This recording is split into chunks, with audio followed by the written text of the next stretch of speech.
Hi guys, welcome back to my channel Posh Cat Eyes Unfiltered. It is yet another episode of Married at First Sight. And before we get into the points that are commentary worthy today, just a few gentle reminders, guys. Please don't forget to like, comment, and subscribe to my channel. And if you're new here, thank you so much for coming on board with the Posh Farm Train. And to my existing subbies, thank you for riding the course with me. And without further ado, let's just get into the episode that was. So Meet the Parents Week continues on episode 19. Following Dan and Sandy's Meet Their Parents experience, as well as Claire and Jesse and Alicia and Duncan. So we also have the existing couples, the veteran couples, Ollie and Tani having to share the experience of meeting their parents. And for Ollie, he brought his mom and sister, whilst Tani brought her friend and sister. Now, you could say the love has transcended for these two because Ollie's mom and sister kept on gushing about how well Ollie and Tani are doing right from when they first met at the altar. And you could see how Ollie's mom was so emotional and it was just like, they're too cute. She is actually happy for her son and Tani, finding her son. Tani's friend also shared the same sentiment. They were happy for Ollie and Tani, and their relationship is blossoming. They are very matured for their age, and you could see how they relate with one another. And for a viewer like me, you could see the dynamics. It actually meshes well for them, and I do hope they continue on in this trajectory because we all know how this show is. It goes well, like a graph that goes well and all of a sudden plunges. And yeah, off to Melinda and Leighton, who are also getting to meet the parents. Leighton brought his mom and sister, and Melinda brought her mom and brother. Again, from the altar straight to the table, it was very, very smooth. Leighton's mom is such a joy. She is so happy. In fact, she's already planning the Christmas family meet, and that is gonna be at Melinda's home. It was so beautiful to watch. Melinda's mom already taking a liking to Leighton right from the day they met each other at the altar. And again, they wanted to know where they are at. Melinda said, yes, everything is going on well, but for our ego, we clash with communication. And their advice, or the parental advice, was try listening to one another. You guys are good together. We love the two of you. And it just showed, again, a tick of approval from the parents here. And no surprise, these two have been going on really strongly in the experiment. Kudos to their effort. We also saw Lindos and Cameron come over. Now, for these two, there was just Cameron's mom brought in negative vibes. Now, as soon as she was introduced, she had the most negative thing to say about the apartment. Well, she's from the bush, according to her, and this is in bush living. Well, Captain Obvious, Sydney is in the city side of Sydney isn't bush living, okay? Deal with it. Why are you complaining? My son is gonna go stir crazy. Why is my son still here? I'm surprised he's still in the experiment. She was so negative. Her facial expression spoke volume. Lyndall is gonna have a hard time with this woman if they continue on after the experiment. I'm just gonna call it. And rightly, that energy also just transcended onto the lunch that was put together by Lyndall and Cameron. Now, Lindo brought her mom. Her mom, came in with all of the apologies she had to give to Cameron. Following on from the conversation they had where she wanted Cameron to give Lindo a hug because she was upset. Now, I did not know that a hug, asking someone to give your child a hug to comfort them, is a negative thing. But apparently, for Cameron and Cameron's mom, it is a negative thing. Cameron's mom feels that Lindo requires a lot of emotional guidance, there's a lot of emotional neglect. There's a lot of emotional emptiness going on for Lindor to want a few cuddles a day and a few kisses a day. According to Lindor's mom, all that emotional, other emotional needs is a red flag, because it means there's something that's missing in her life. And so her constant insistence for 1 or 2 hugs or cuddles a day from your partner is a sign that she's going to be too much for Cameron. She must be really living in the bush, because in the bush there's really nothing there. I guess that's why she's lacking in empathy, and she's lacking in sympathy, and she's also, I think there's a few things going on in her marriage, because her partner, her husband, just couldn't say one thing or two. I felt like she was the horse riding the entire family, and no surprise there. She probably wants to marry her son as well. So I don't know. Honestly, her negative energy was just too much for me. I wanted to fast forward off my TV. It was just too much. She had the most nasty things to say, in my opinion. Now they left. These two couples, really, because as soon as they left, they started arguing about what Cameron's mom said. It was just funny, and that argument led to Cameron thinking that Lindor said his mom wasn't good enough. Well, Lindor didn't say this, but for me, I probably would have said it. Because I guess Cameron already knows that his mom isn't good enough. Okay? Except she was fed lines by producers to be nasty. Because I really could not fathom how she came in. You haven't seen your son in weeks, and you're supposed to be supporting your son, and there was no support whatsoever. She was just negative. They later were able to amicably come together and agree on the fact that what was said, was not right, or how it was received by both of them, could have been received in a better way. And again, Cameron is apologizing for his errors and transgression. I really, again, for me, the crack is already starting to, widen. I don't know how much these two can take. We already know they don't end up together. So I guess this is the beginning of the end for Lindor and Cameron. You know what? I would say, Lindor, I'm glad you don't go to the yards with this guy, because you probably be needing a mental break. You'd be having a mental breakdown just by having his mom around you all the time. She is bad vibes. Now, before we get into the other couples, Bronte, we're not getting a lot of TV time with Bronte and Harrison, but Bronte is having to have the family time with Harrison. Bronte brought her sister, Harrison brought his friends, and there wasn't much said. These two seem to be going back and forth with each other, and I'm just not going to give it any airtime. It was boring. Bronte's sister tried to hold Harrison accountable, but that leads nowhere. We're just going to leave it as it is and move on to the other couples, guys. We move on now to Jesse and Claire. Jesse is still, in the experiment by no choice of his.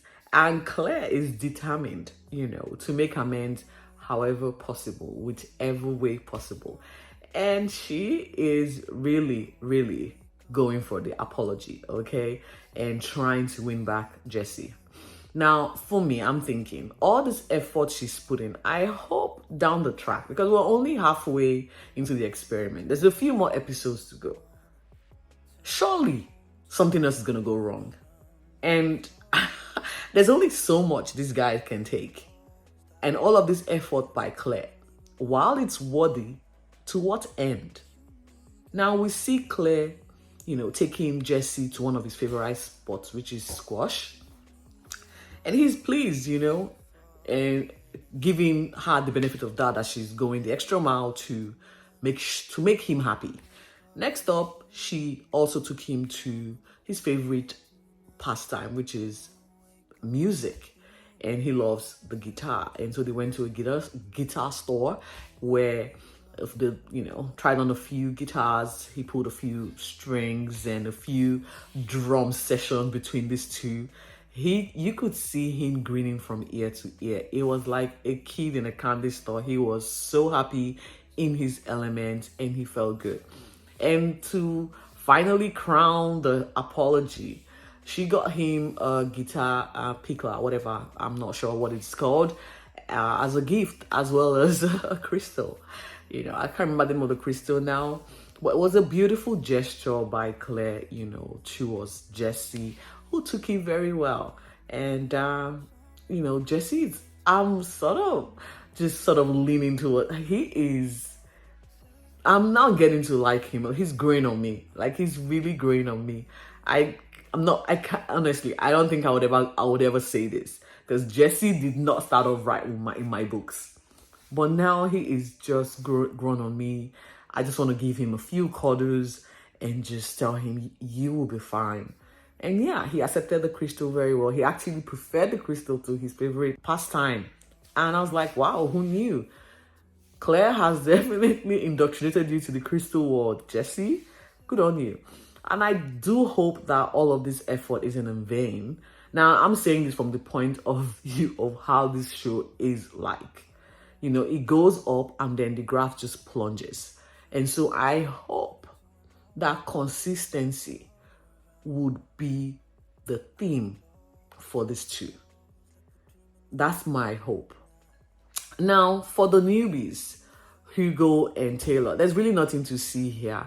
Taylor is still sulking from the fact that she was placed second last in the photo challenge. And Hugo is feeling the brunt of it. And I don't know, like, they only had 2 scenes in episode 19. And in that 2 scenes, Taylor is still sulking and Hugo is still apologizing. So there was really nothing to see between these two. Now, for Evelyn and Rupert, they seem happy. And for me, seem is the operative word here. The photo challenge, saw Rupert placing Evelyn first and Evelyn placing Rupert third. Now, Rupert, again, is a very easygoing guy. He took it very well. Evelyn, I don't know. But then for me, their actions after the fact tells me there's a little bit more that they are not unpacking in their relationship, because the focus for these two turned from them to Sandy and Dan.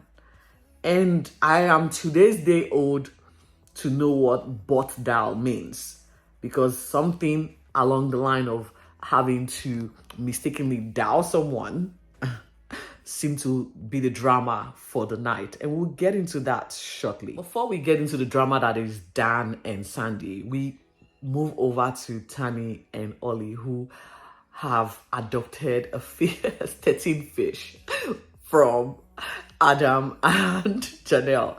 So when Adam and Janelle left the show, they abandoned their fish. And so, those poor fish, those poor lonely homeless fish, they had nowhere to go. And so Ollie and Tani did the right thing by adopting them. Good on you. And I hope this fish don't get to endure the emotional turmoil that was Adam and Janelle's relationship. Yeah, over now to Sandy and Dan. Now, Sandy is still crying. Dan is still MIA.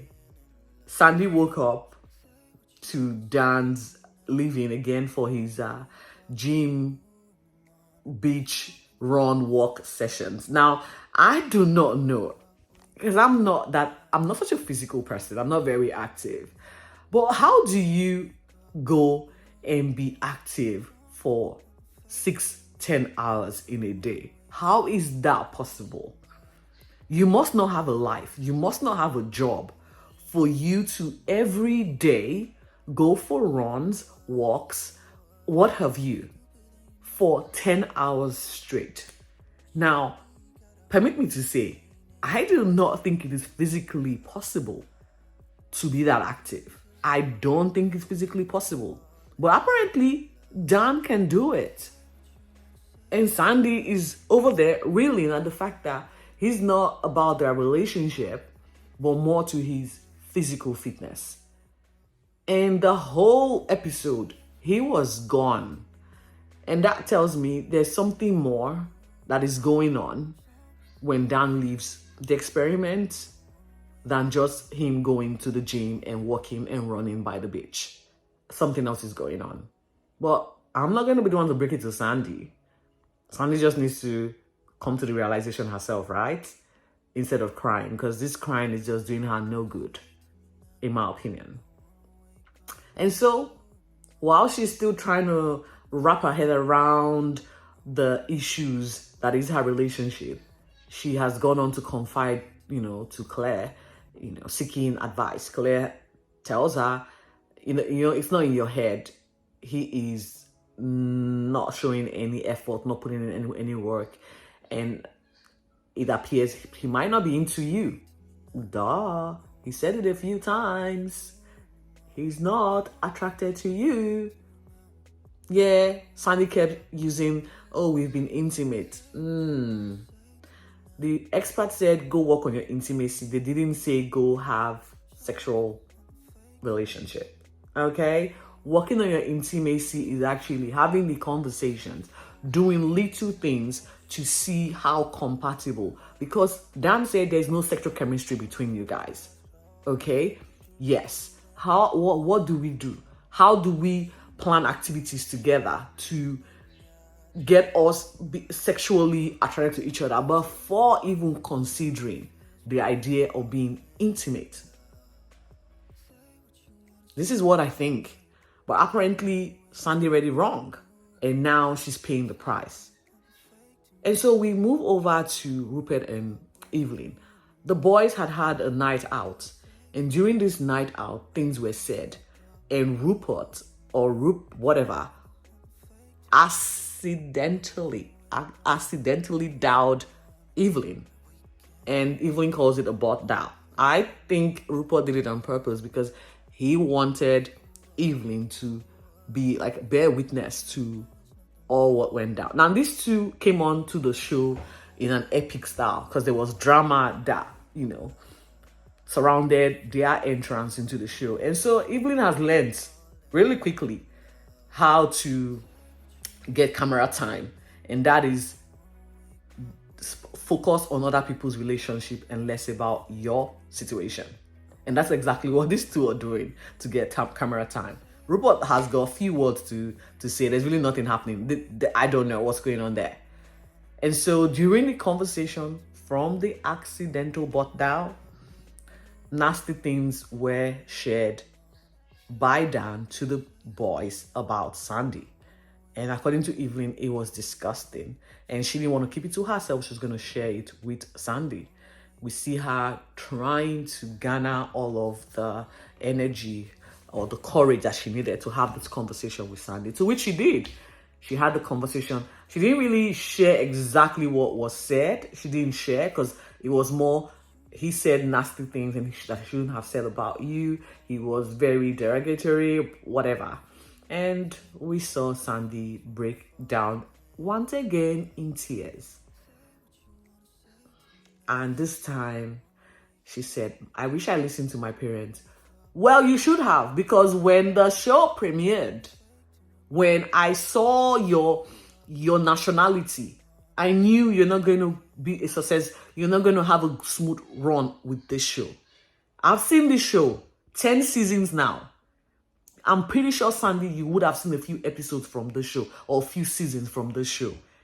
And you would have learned that it doesn't always favor the minorities. I'm calling it as I see it. No judgments. I'm just saying what I feel, what I have seen based on the trajectory of the show. And poor thing, Dan is not into you. He's a very narrow-minded individual. You probably are not his type. We all have types, rightfully so. But I am blaming the experiment for thinking that having to match the both of you was going to be the right thing for you. You already have the stigma behind your family and your nationality and your folks telling you you're going to disgrace our community. You already had that coming in and you didn't listen to your folks. You wanted to do what you felt you knew better. And here you are, living in regrets. Poor girl. My opinion, guys, she was crying and saying, I wish I listened to my parents. I wish you did too, Sandy. I wish you did. Because I don't know what you're selling. Because I know half of the people here have got something to sell, post-production or post the show. So I really don't know what you're seeking or what your agenda is, what you're going to be getting out of this. Because all of this is just going to leave you an emotional mess. You said you haven't been in a relationship before, but this is really not the way to start. I'm just saying it. She really broke down and I was really upset by her crying. She's been crying 3 episodes in now and she's still crying. I guess we're going to find out more as to what happened during the boys' night out. Again, it's always happening at the boys' night out. It's always happening at the boys' night out. There's just a lot that happens there. I'm not sure why these guys are constantly doing this to themselves. Anyway, we'll find out at the dinner party. And of course, that's probably going to be more drama to unpack there. Until next time, guys, where I come on here and run some more recaps. Thank you for watching.